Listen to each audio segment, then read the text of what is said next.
It looks like Glenn is fighting for collectors once again, and this time it's going to be at the Hobby Expo China 2025, which is dubbed the One Night in China. So this is very similar to the Malaysia dinner that happened. However, this is going to be a good one because Glenn is actually trying to make sure that he is creating a system where passionate collectors, real collectors, are the ones that's going to be able to attend and get these exclusive and not just random scalpers. So coming up with creative solutions to fight the scalper nation. And I'm not going to read the whole thing here, but I will read you the part where he discusses this in detail. The One Night event series has been met with incredible enthusiasm and support from collectors around the world. It has become a cherished occasion for us to connect more deeply with our fans, provide a unique, memorable mini GT experience. However, as the event's popularity continues to grow, we've also encountered some challenges. One major issue has been the increasing number of scalpers attending solely to obtain exclusive models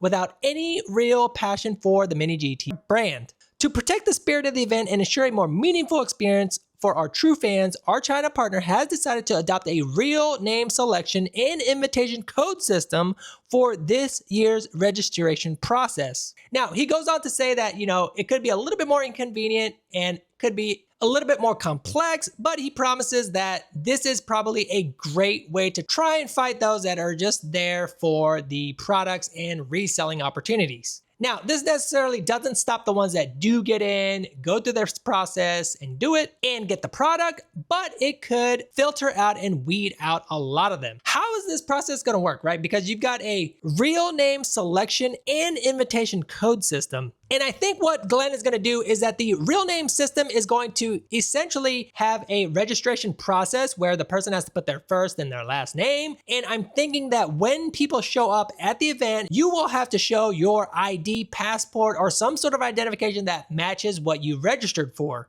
So no fake identities, no multiple people trying to get the same thing. This is just going to be for you, your registered name, and here is your event exclusive. Now, the invitation code system, I'm not too sure what that's going to be about, but I have to assume that it may be a series of questions or maybe even something related to the brand that Glenn wants to make sure that you are up to snuff on what it is that Mini GT is about.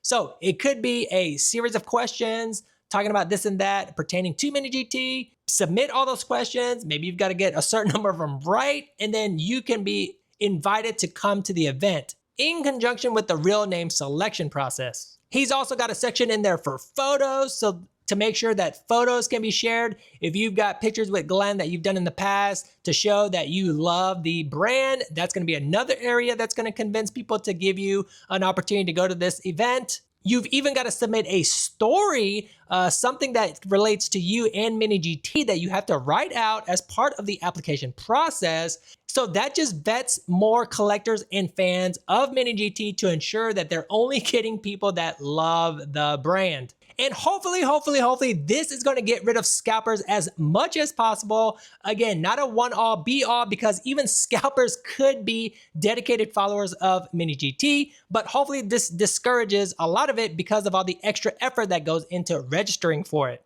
Now, overall, this gatekeeping could be great. However, in my opinion, and I think I've said this before in other videos, I think event exclusives should be gone forever and not even offered at all. But let me know what you guys think, and I'll see you guys in the next video.